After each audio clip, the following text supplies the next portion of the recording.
Good morning mga ka-viewers. Welcome back po sa aming channel.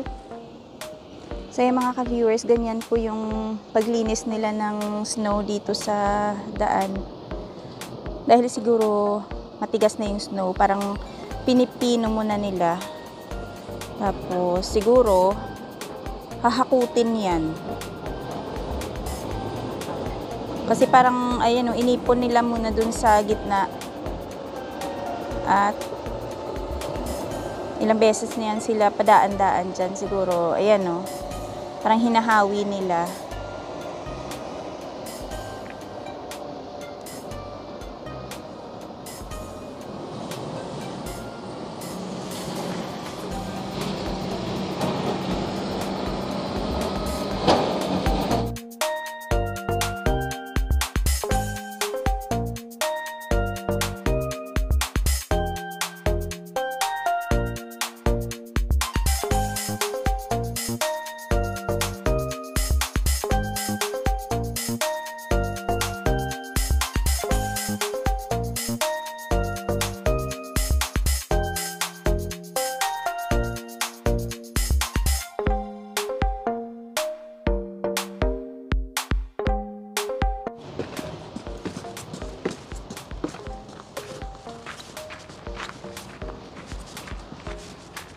So dito, ay mukhang nilinis na rin. Ano?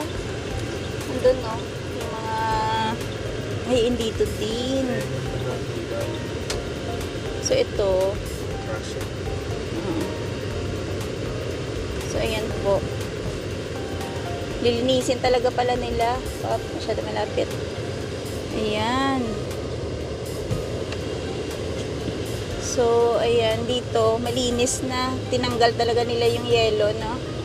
Para sabi ni Bengbeng nitong morning lang, gusto daw niyang maging dentist. Oh, go! Diba? Diba, Beng? Ha?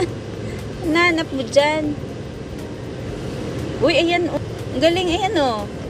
Hinahawi din niya yung yelo dun sa gilid. Kasi tinatanong ko siya, sabi ko, anong gusto mong course pagka nag-college ka na? Parang gusto daw niya yung naglilinis ng ipin. Gusto mo yung ganun, Beng? May nakaganyan siya kasi pajama day po nila ngayon. Hindi kaya naglilinis sila ngayon kasi baka sa sunod buhos ang snow na naman. Paano? Para hindi na ba masyado matambak? Tsaka kapag natunaw kasi. Oo, delikado yung pag natunaw, madulas sa daan. Tsaka, syempre, yung mga kabahayan, mga babahain. Dahil malapit lang sa mga bahay-bahay yung tambak ng snow eh. Ayan. Chika, while waiting tayo. Oo, dito lang po kami malapit sa amin. Tapos may inaantay lang po kami. At naan muna natin yung fan. Pag-usapan lang namin kanina kasi may kinamusta kami na ano, yung employee na bakit wala na dun sa store na pinuntahan namin. Sabi ano daw, nakakuha na daw ng PR kaya umalis. Sabi. Hindi na siya bago na issue dito pero oo nga, dati naman na pero na-issue. parang ano ba, hindi good para sa owner.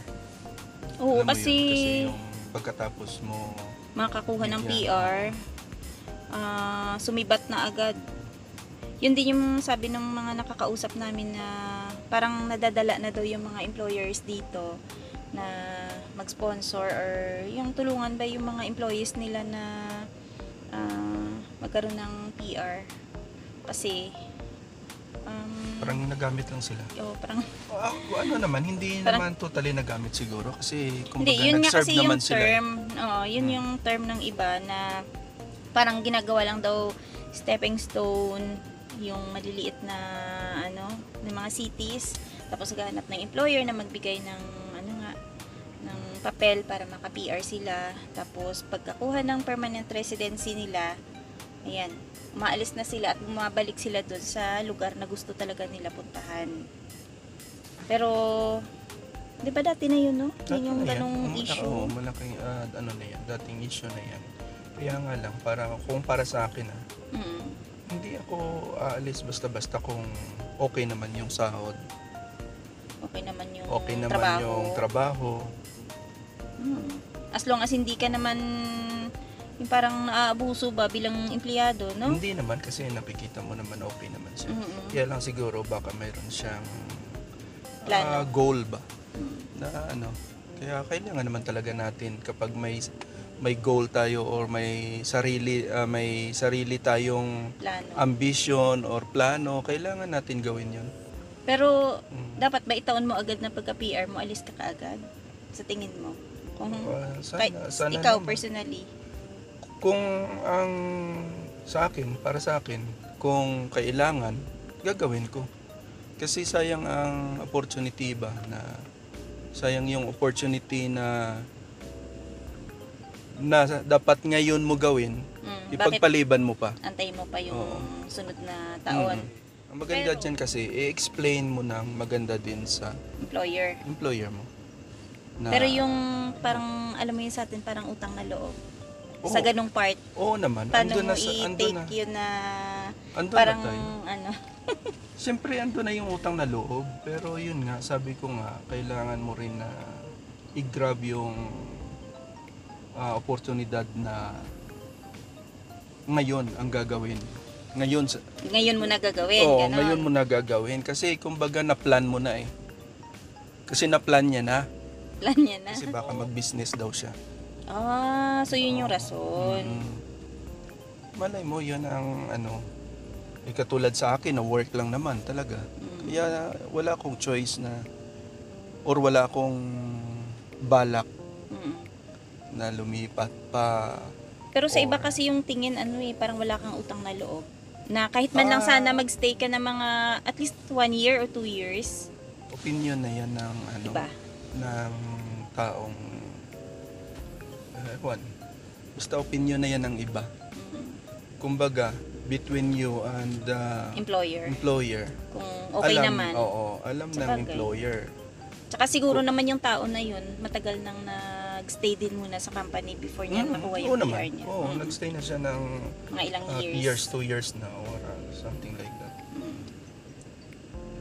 Mabait pa naman siya, no? Approachable siya, no? Oo nga, kaya pala sabi ko, hindi ko na siya nakikita. Napakaganda naman talaga na magtanaw ka ng utang na loob. Pero, siyempre, para din sa future mo at saka sa Pamilya. future ng family mo, kailangan mo talaga gawin, di ba? Ang maganda lang dyan, ipaliwanag mo talaga sa Employer employer. mo nang maayos Oo. para maintindihan din niya. Hindi, at saka hindi ka naman nila talaga, Oo, hindi ka naman nila haharangin. karangin or sasabihan na ganito, bla bla bla, piniar kita, bla bla bla. Hindi ganun. Napakalawak ng mga pag-iisip ng mga employers na yan. Hindi naman sila ganun.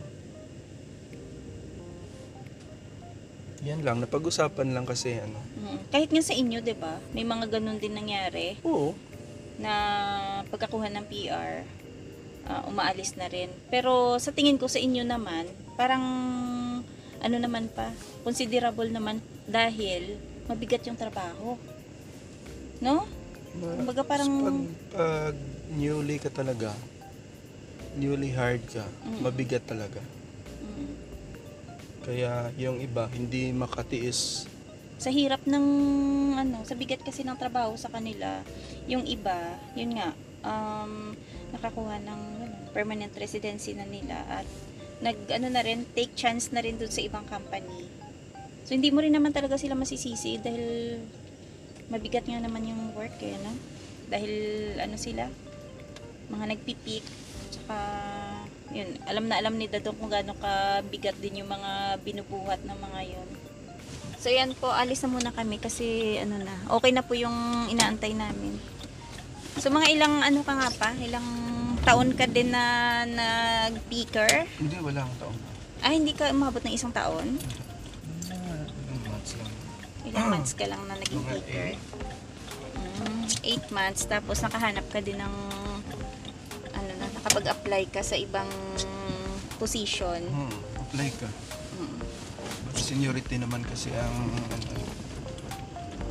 ang pwesto eh. Yan lang naman talaga dito. Kaya ang utang na loob na sinasabi ando na yan. Pero siyempre, para sa kapakanan ng pamilya natin na pangarap din naman natin na makaluwag or mapadali yung trabaho natin, huwag kayong mahiya na magpaalam ng maayos, di ba? Or mag-resign. Ganun lang naman talaga ang buhay dito eh. Kailangan natin maghanap ng magandang trabaho or mapagaan ang trabaho natin. Pero parang sinasabi ng iba nga na depende sa pathway mo, no? Kasi merong iba na lumilipat ng lugar na, alam mo yun, na supposedly mag-stay ka pa pala sa province na yun for like mga 2 to 3 years. Kasi yung iba nagkakaroon ng problema pagka Pero nag-apply siya ng hindi citizenship. Oo. Siya Ito hindi naman naman kasi siya lumipat eh. ibang case naman to. Hindi siya lumipat. Dito pa rin naman siya. Dito pa rin siya sa Business lang. Regina. So kung kayo naman na like halimbawa iba nga yung pathway at i-check nyo lang po kung hindi kayo maapektuhan pag in case na lumipat kayo ng ibang province, yung bang ano mo pa pala, kailangan mo pa palang magstay sa province kung saan ka na PR para to be sure lang na hindi po kayo magkaroon ng problema once na mag-apply po kayo ng citizenship. Kasi may mga ganong cases na lumipat agad sila ng province after nila makuha yung PR nila at parang na-denied pa sila sa application nila for citizenship. So ayun, i-check nyo lang yun kung hindi kayo maapektuhan ng pag lumipat kayo ng ibang province. Na dito kayo na PR, for example, o na PR kayo sa lugar ninyo, tapos lilipat kayo sa ibang places. Yun ang i-check nyo. Kasi yun nga, itong kinikwento namin is hindi siya lumipat, so walang problema. Dito lang siya sa lugar namin. So, ayan po ang ganda ng panahon natin ngayon. Ano pong temperature natin ngayon? Sana tapos na yung Dilubyo. Hindi, yung pagkuha nila ng snow doon sa atin. Oo. Sana nga okay na yung daan. Kasi kanina, inano nila, parang pinino nila muna yung yelo sa daan. Tapos, malamang hinakot po nila yun. So, para naman ma-clear yung ating kalsada, no? Siguro hanggang ngayon pa ito yung truck sa likuran natin. Ay, oo. May dump truck na nakasunod sa amin. Yan yung naghahakot doon. Naghahakot ng yelo. Ganda nga. Parang Ang kagandahan, malinis na doon. oo, ang kagandahan dito, yung mga ganong trabaho, madali lang naman nilang gawin kasi may mga equipment, may mga machinery silang gamit. Kaso lang, parang medyo natagalan din yung paglinis nila, no? Kasi na ngayon eh, natambak yun December pa eh, no? So ngayon, magkakatapusan na. Ngayon lang din nila na ngayon lang nila na lilinis.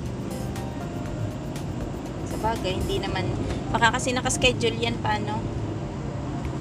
So ayan po, nangahakot sila ng yelo. Ayan. Baka inuuna lang nila yung malapit sa bahay. Tsaka yung daanan ng bus. No? Tingnan nyo yan, ang tipak-tipak na yan, no? Ang lalaki, diba?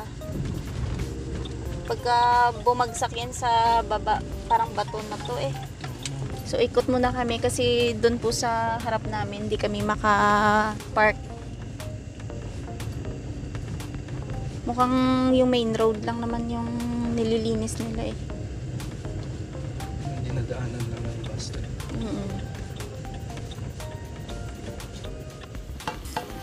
Nagluluto po pala muna ako ng ginataang pompano.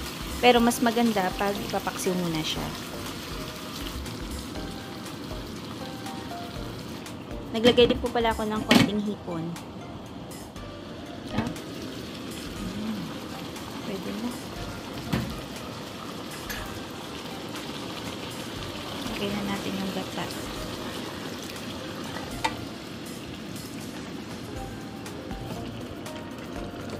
gilid lang natin.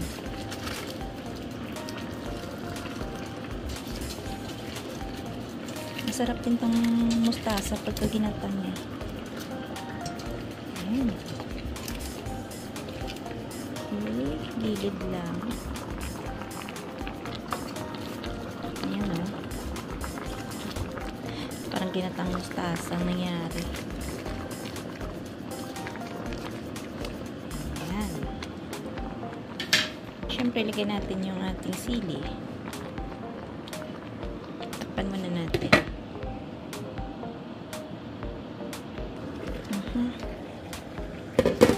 Subukan ko nga lagyan ng dried kamyas. Ayan. Ngayon ko lang na-try ito eh. Total lasang paksiw naman siya eh. So, ayan na po yung itsura niya. Ang sarap. Para din siyang, alam mo yung ginatang tambakol. So, ayan. Patuyuan ko lang siya ng konti.